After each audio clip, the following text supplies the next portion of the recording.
Se eu desprezo o outro, então, naturalmente, Jesus está falando que quem despreza o seu irmão não é seu discípulo, porque se for seu discípulo, está amando o outro. É assim que a gente conhece. Quem é discípulo de Jesus? É quem ama o próximo, é quem visita o enfermo, é quem ajuda o necessitado. Então, tanto a parte social quanto a parte devocional, evangelística, ela faz parte da mesma missão da igreja. Que importante negócio é o trabalho da diaconia. É o trabalho da diaconia que o diácono vai orar por uma pessoa que está enferma, vai fazer uma visita, vai ajudar, vai orientar, vai ser o pai na fé de alguém. Precisa ser alguém que tenha qualificações para exercer esse princípio. A unidade da igreja, ela não pode ser ameaçada por qualquer natureza. O grande segredo aqui é que uma igreja, ela precisa ser unida na sua totalidade. Jovens, idosos, obreiros, novos convertidos, irmãs, irmãos, crianças, adolescentes, enfim, nós precisamos trabalhar unidos. Muito bem, meus irmãos, estamos mais uma vez no canal, hoje com a nossa 8ª lição acerca da Igreja de Jerusalém, doutrina, comunhão e fé, a base para o crescimento da igreja em meio às perseguições. A lição de hoje, uma igreja que enfrenta seus problemas. Antes de nós iniciarmos a nossa aula, eu peço gentilmente que você se inscreva no canal, deixe o seu like aí, seu joinha, tá? Compartilhe esse vídeo com alguém, de repente alguém precisa tomar conhecimento disso que está sendo falado aqui. Deixe o seu comentário lá do que você acha nosso canal, tá bom? Nossos vídeos. Eu sou o pastor Paulo Henrique Vendrameto, CGADB 59587. Seja bem-vindo ao nosso canal. Nós iniciamos esse trimestre falando sobre o nascimento da igreja. A igreja nasceu no dia de Pentecostes. Não só o dia do Pentecostes é importante, mas todo o contexto que envolve o dia de Pentecostes. O grande contexto é que o próprio Deus se manifesta no meio naquele dia do Pentecoste, no meio daquele grupo de gente que estava no cenáculo. Naquele instante, o Espírito Santo passa a habitar dentro do ser, dentro do íntimo de cada cristão, de cada um que aguardou para ser revestido de poder e foram revestidos de poder. A manifestação gloriosa do Espírito Santo encheu aqueles crentes de poder de tal forma que eles saíram dali já publicando o reino dos céus e ganhando almas para Cristo. A igreja cresce rapidamente e essa igreja primitiva se torna o modelo pelo qual nós estamos acompanhando já aqui hoje, na 8ª lição aqui hoje.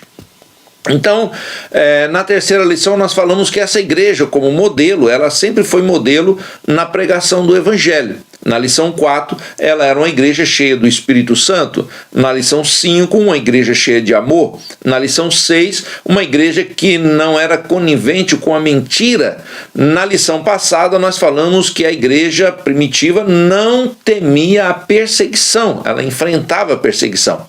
E hoje nós vamos falar um pouquinho, só dar uma pincelada sobre uma igreja que enfrenta os seus problemas. Nosso texto está baseado em Atos dos Apóstolos, capítulo 6, verso 1 a 7, que diz assim: Ora, naqueles dias, crescendo o número dos discípulos, houve uma murmuração dos gregos contra os hebreus, porque as suas viúvas eram desprezadas no ministério cotidiano. E os 12, convocando a multidão dos discípulos, disseram: Não é razoável que nós deixemos a palavra de Deus e sirvamos à mesa. Escolhei, pois, irmãos, dentre vós, 7 varões de boa reputação, cheios do Espírito Santo e de sabedoria, dos quais constituamos sobre esse importante negócio. Mas nós perseveraremos na oração e na ministração da palavra. E este parecer contentou toda a multidão, e elegeram Estevão, homem cheio de fé e do Espírito Santo, e Filipe, e Próroco, e Nicanor, e Timão, e Pármenas, e Nicolau, prosélito de Antioquia. E os apresentaram aos apóstolos, e estes, orando, impuseram-lhes as mãos, e crescia a palavra de Deus, e em Jerusalém se multiplicava muito os números dos discípulos, e grande parte dos sacerdotes obedeciam à fé. Nessa lição, nós vamos explorar um pouquinho a diaconia bíblica. A criação do ministério diaconal, ela não foi criada como um processo hierárquico, mas como uma organização social para atender as necessidades daquela igreja. A identificação dos conflitos. Como que ocorreu o conflito? O conflito se deu por uma questão cultural. Lucas cita aí que o conflito era entre os gregos e os hebreus. Os gregos está relacionado a alguns judeus que saíram de Israel cedo e andaram pelo mundo e foram morar em outros países, e como o mundo da época era dominado pelos gregos, que são chamados de helenos, né? Helenistas, então esses judeus, eles não falavam a língua hebraica, eles não falavam aramaico, eles só falavam grego, não falavam aramaico, só falavam grego. Então eles tinham uma dificuldade às vezes quando algum irmão ali da igreja que era judeu de nascença de Jerusalém e que falava o aramaico, e aí virava aquela confusão e eles ficavam para trás. Alguns irmãos não falavam o grego, outros não falavam o aramaico, e ficou essa confusão, né? Quando fala dos gregos e dos hebreus, os gregos eram judeus que não falavam a língua hebraica, falava só o grego, e quando falamos dos hebreus, estamos falando dos hebreus de Jerusalém que falavam a língua hebraica ou aramaico, né? Então havia essa situação, gerou uma barreira natural, uma barreira cultural por causa dessa deficiência da língua aí, né? Então essa barreira cultural trouxe um conflito de relacionamento entre os crentes da primeira igreja. Veja que essa questão dos relacionamentos na igreja, ela não é hoje que acontece. Como é comum a gente ter grupos de irmãos dentro da igreja que você vai conversar de repente, por que fulano não conversa com fulano? Por que esse grupo aqui não gosta daquele grupo? E esses conflitos, eles aparecem na igreja. Então, a igreja primitiva fez com que os apóstolos, né, na igreja primitiva, os apóstolos, olhando isso, eles falaram assim, a gente precisa entender o que está acontecendo. Tomaram conhecimento, chegaram até eles, o pessoal, o pessoal que não falava língua grega, chegaram, olha, o que está acontecendo é que quando chega na nossa vez da gente participar da alimentação, da gente participar das coisas que a igreja está proporcionando para nós, as nossas viúvas estão ficando sem, porque elas não falam aramaico e provavelmente está acontecendo que as pessoas que estão entregando não estão entendendo ali ou estão deixando isso para trás. Como os apóstolos não podiam deixar a igreja primitiva ela perder essa unidade, então eles correram atrás de resolver esse problema da barreira de natureza cultural. A unidade da igreja ela não pode ser ameaçada por qualquer natureza. O grande segredo aqui é que uma igreja ela precisa ser unida na sua totalidade. Jovens, idosos, obreiros, novos convertidos, irmãs, irmãos, crianças, adolescentes, enfim, nós precisamos trabalhar unidos. O nosso propósito é um só. Nós temos um só propósito, nós temos uma missão, a missão é a mesma, tanto faz para a criança como para o idoso, tanto faz o pastor presidente quanto o novo convertido chegou agora, a missão deles é a mesma, que é a missão de ganhar almas para Cristo. Se nós ficarmos em conflito, nós vamos impedir que essa missão, vamos gastar nossas energias nesses conflitos internos e vamos impedir que a missão da igreja vá adiante. Estamos aguardando a volta de Cristo e podemos acabar ficando por causa de conflitos internos. Esse conflito especial era um conflito de natureza social. A razão daquela diferença cultural era que as viúvas estavam sendo desprezadas no dia a dia, né? E Lucas coloca de forma bem clara em Atos 6:1, as suas viúvas eram desprezadas no ministério cotidiano. É claro que isso era um problema social. As viúvas de fala grega estavam sendo negligenciadas na distribuição da alimentação diária. Esse conflito se instalou e precisava agora de uma solução. E aí nós vamos ver que a igreja ela não é só um organismo vivo. né? Não é só algo que Deus criou e que está evoluindo e tal, não. Também somos uma organização. A igreja, ela tem a sua tarefa, a sua esfera espiritual, as suas atividades de cunho espiritual, mas ela também tem a parte social. Então, essa parte social estava em desequilíbrio na igreja, causando pendência na igreja. A igreja estava pendente de um lado, estava sendo alimentada na palavra, estava sendo alimentada, bem orientada pelos discípulos, bem doutrinada, estava caminhando a passos largos, Deus estava operando maravilhas, mas ela tinha um problema. Qual o problema? Um problema social. Precisava de um cuidado especial para esse problema social que agora surge ali na igreja. E qual é a prioridade? Às vezes a gente tem a ideia de que o cristão ele deve se preocupar muito com a parte espiritual, orar, jejuar e frequentar os cultos e tanta coisa, mas às vezes a gente até acha que essa parte social ela não é importante. Cria-se aí um entendimento que não é bíblico, né?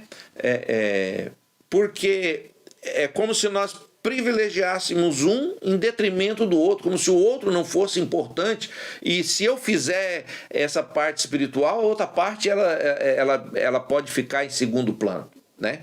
Então, e aí a gente percebe isso, que isso ainda permanece na igreja. Por quê? Porque vamos colocar que nós vamos fazer um evento cultural na igreja, aí trazer um cantor famoso, alguém importante, um pregador e tal, e a igreja lota, enche a igreja. Mas, às vezes, nesse mesmo trabalho, olha só, nesse mesmo trabalho, aonde teremos ali 1.500 pessoas, 2.000 pessoas dentro de uma igreja, é feita uma campanha. Irmãos, nós não é franca a entrada, a igreja está pagando o cantor, pagando tudo certinho, mas a gente queria que os irmãos trouxessem 1 quilo de alimento. Tem 2.000 pessoas e 50 quilos de alimentos. Por quê? Porque as pessoas não acham que é importante auxiliar as pessoas que estão passando necessidade. Nisso a gente faz uma medição de como está a nossa prioridade hoje. A gente acha que, de repente, buscando a parte espiritual, buscando conhecer, ouvir a palavra, um louvor que eleva a nossa alma, vai estar tudo solucionado, e não está, tem a outra parte também. Então, negligenciar os mais necessitados era um pecado no Antigo Testamento, Isaías 58:6. E também é no Novo, Jesus falou isso em Mateus 25:35-38. Então nós não podemos ignorar a situação social das pessoas menos favorecidas, e depois pensar que, negligenciando isso, a gente está adorando a Deus em espírito e em verdade. Nisto conhecereis que sois meus discípulos, se vos amardes uns aos outros. Então vamos fazer uma análise da seguinte forma: se eu não estou amando o meu irmão, então eu não sou discípulo de Jesus, porque foi isso que João escreveu lá. Se Jesus diz, se vai conhecer quem é meu discípulo é aquele que ama o outro. Se eu desprezo o outro, então, naturalmente, Jesus está falando que quem despreza o seu irmão não é seu discípulo, porque se for seu discípulo, está amando o outro. É assim que a gente conhece. Quem é discípulo de Jesus? É quem ama o próximo, é quem visita o enfermo, é quem ajuda o necessitado, é quem contribui sem avaliar para onde está indo.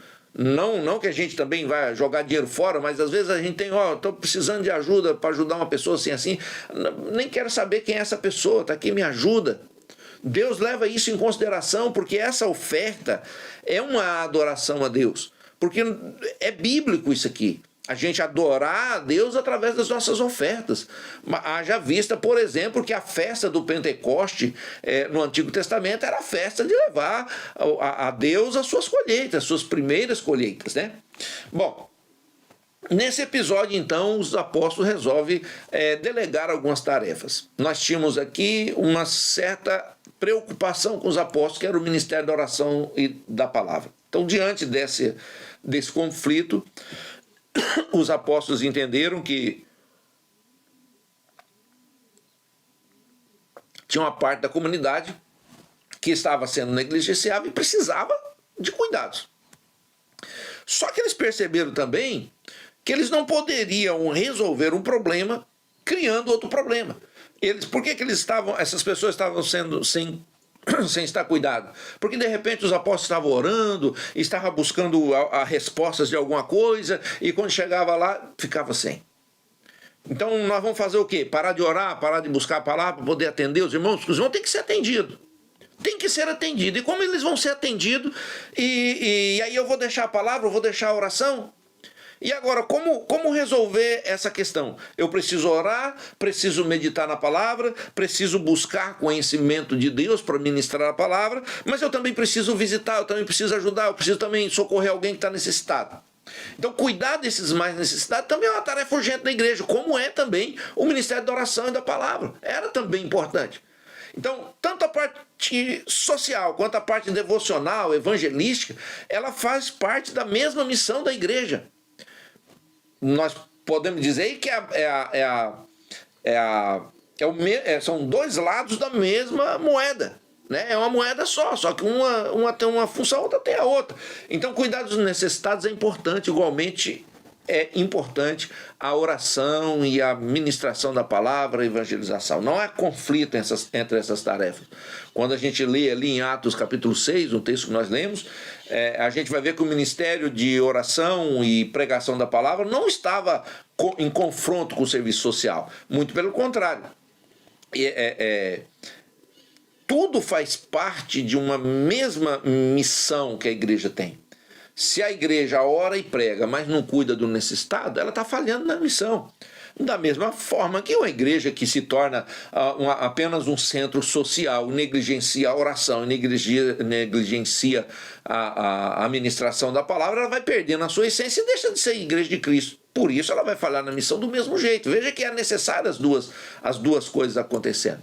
Então o parecer dos apóstolos foi que eles constituíssem, e aqui é muito importante esse processo das pessoas que ajudam. Olha só, os apóstolos, eles requisitaram em Atos 6 e 3 que os irmãos escolhessem pessoas habilitadas. Sabe por que precisava ser habilitadas? Porque os apóstolos colocou, a gente precisa de pessoas com certas habilidades, porque esse negócio que nós vamos colocar eles é muito importante. É um negócio importante. Então, é uma referência a esse serviço, a essa diaconia ali de servir as mesas. O importante negócio era servir as mesas. E sabe o que eu às vezes eu falo, de vez em quando eu estou falando com os nossos irmãos que estão sendo exercendo a função diaconal, é que o maior ministério da igreja é o diaconal. Veja só, Jesus transfere para os apóstolos o poder dele, o espírito dele, a graça dele, o conhecimento dele, a doutrina dele, para que eles dessem sequência ao ministério de Jesus aqui na terra. Os apóstolos receberam de Cristo e repassavam e ganhavam pessoas e ensinavam, e tudo aquilo que eles tinham ouvido, o Espírito Santo fazia eles lembrarem para que seja publicado. Logo na sequência, os apóstolos que estavam ali ministrando a palavra e também cuidando, fazendo o trabalho que era deles, eles dividem o ministério apostólico no meio. Parece estranho, né? Talvez alguns teólogos vão me questionar aí. Ele divide o ministério apostólico no meio. Ele diz assim, nós estamos sobrecarregados, nós não podemos aqui ministrar a palavra, estudar a palavra, pregar a palavra, e aí a gente está esquecendo de uma coisa tão importante quanto ministrar a palavra, tão importante quanto conhecer, receber de Deus uma revelação da palavra, tão importante quanto evangelizar alguém e levar a palavra para que ele aceite a Cristo como Salvador, é cuidar das mesas. Olha só. E eles colocam, então, falam, isso aqui é um negócio muito importante, porque esse negócio foi dado por Deus, por Cristo, para nós. Nós recebemos essa tarefa. E nós precisamos transferir essa tarefa para alguém, porque está sobrecarregado. Então, nós precisamos de pessoas com qualificações. Precisamos de pessoas com condições de assumir esse ofício de servir à mesa. Então, devemos enfatizar aqui que a diaconia era visto pelos apóstolos como um importante negócio, algo extremamente necessário para a igreja. No contexto bíblico, diaconia é um serviço especial que somente pessoas especiais podem exercer. Pessoas com qualificações bíblicas exigidas pela Bíblia é que pode trabalhar no serviço diaconal. O serviço diaconal é de extrema importância, porque vai cuidar das pessoas que foram salvas por Cristo. Porque vai cuidar, vai limpar o banco onde um salvo por Cristo vai se assentar. Vai limpar o piso aonde os servos de Deus vão caminhar. Vão lavar os copos aonde os servos de Deus vão beber água. Que importante negócio é o trabalho da diaconia. É o trabalho da diaconia que o diácono vai orar por uma pessoa que está enferma, vai fazer uma visita, vai ajudar, vai orientar, vai ser o pai na fé de alguém. Precisa ser alguém que tenha qualificações para exercer esse princípio. E das exigências dessas qualificações, ou essas qualificações aí exigidas para o exercício do diaconato, o que parece em primeiro lugar e ganha bastante ênfase é o caráter. Escolhei, pois, homens de boa reputação. Homens que são reconhecidos de boa reputação. Eles iriam cuidar a mesa. E se eles iriam servir as mesas, eles precisavam ser pessoas de boa reputação. Boa reputação significa que tenha bom testemunho, que seja alguém que seja uma pessoa autêntica, uma pessoa honesta, uma pessoa correta, uma pessoa que não negocia os seus valores, porque essa pessoa vai exercer a função diaconal de servir a igreja. Às vezes a gente pensa que essas exigências eram só lá para o tempo bíblico, só lá para aqueles 7 que foram escolhidos. Não, porque ainda precisamos desse serviço diaconal. Para aqueles que se dedicam apenas a servir as mesas, os diáconos, era exigido uma boa reputação. E o que pensar então de nós que somos professores de escola bíblica dominical? O que esperar de nós que somos regentes de conjunto? O que esperar de nós se somos presbíteros, diáconos, presbíteros, evangelistas, pastores da casa de Deus, cuidamos de um rebanho inteiro?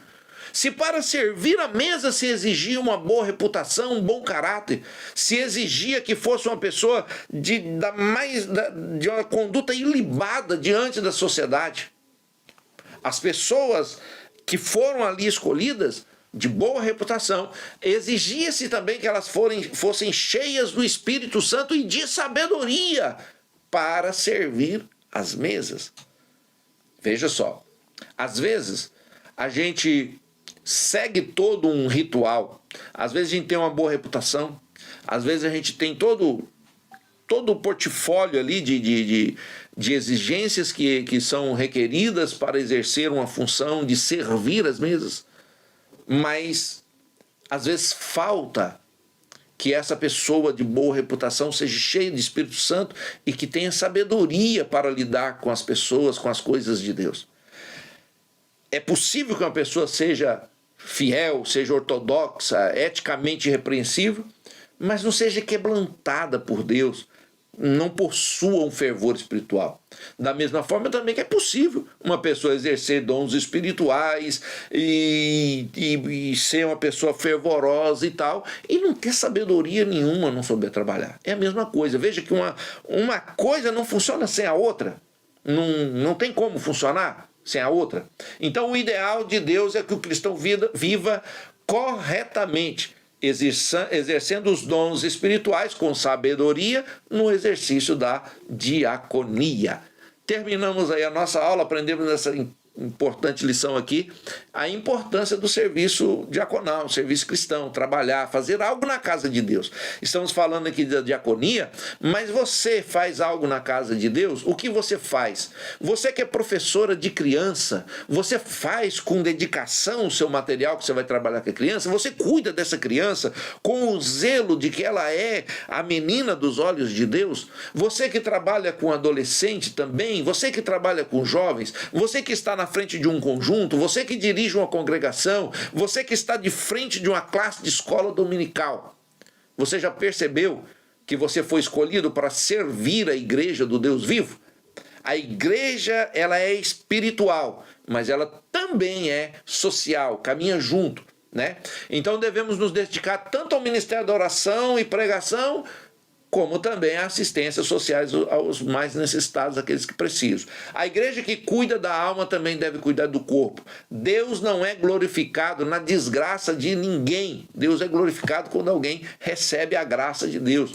Não há um necessitado em nosso meio. Não há. Devemos considerar os princípios bíblicos ensinados nessa passagem bíblica e alcançar se tiver algum. Não é para ter. Então a igreja cresce como igreja de Deus, e o Senhor é glorificado, porque em toda a sua essência está sendo ali aqueles irmãos sendo atendidos. Meus amados irmãos, chegamos aqui ao final de mais essa aula. Mais uma vez eu peço aí que você, gentilmente, podendo aí, eu sei que pode, né, é um querer, compartilhe esse vídeo, deixe o seu like, se inscreva aí para você receber esse canal. Assim que a gente gravar o vídeo, já cai aí para você, tá bom? Que Deus em Cristo abençoe, que a graça do nosso Senhor e Salvador Jesus Cristo, o grande amor de Deus, nosso Pai, a comunhão e as consolações do Espírito Santo seja com vocês e comigo também. Amém? Que Deus abençoe.